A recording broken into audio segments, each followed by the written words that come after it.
Listo. Hey, we want to go through the cable swaging process and show you our station here and how to work it. So if you want to come up here, we'll show you. We have a big spool of cable up there. Look at the reel. Come all the way up here.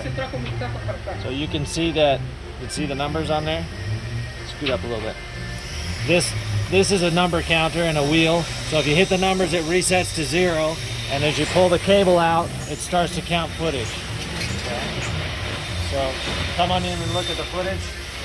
So as you can see, we've pulled 4 feet through there. And so that will allow you to count how many feet of cable you're pulling through. Okay.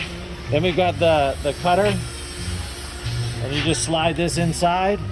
This has an extra bar on here for strength. And then that chops the end of the cable off. Okay. We're going to show you how to swage the end of it. You take one of these fittings and you slide the threaded end in first, and you slide this out till it's sticking out maybe, 3/16 of an inch, something like that. Okay. Then you're going to come over here. You can see there's 3 different holes inside here. You're going to stick this in the small hole.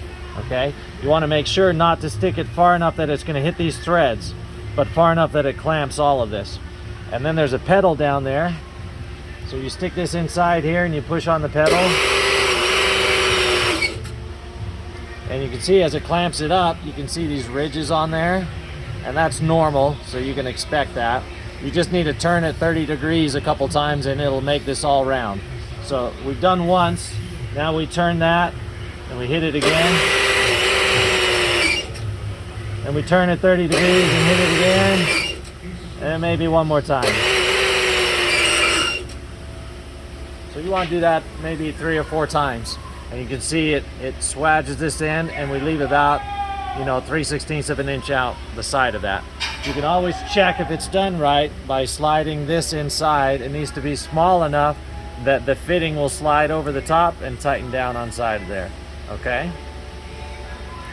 Now, this is the right way we do it. We want to show you the wrong way to do it, and we'll tell you why. So you can slide this on like this and leave it flush, and I'll explain to you what happens. So you can put it on like that and put it inside here.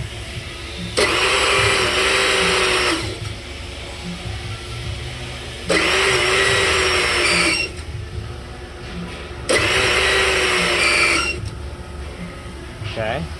So now we can check it and see if it fits. Well, you can see that one doesn't fit. So it needs another crimp on there.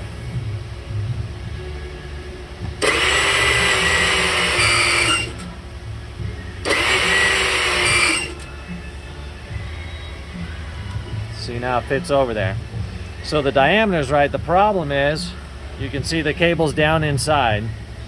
What this does is it's putting compression all the way around the cable that's inside this fitting, but the cable outside the fitting is flaring out kind of like a mushroom, and that keeps this from sliding off the end. Now that's not happening here.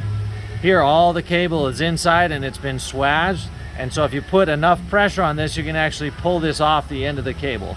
So when swaging, you want to make sure that you always have a little bit of cable sticking out the end to ensure that this fitting won't pull out. Okay.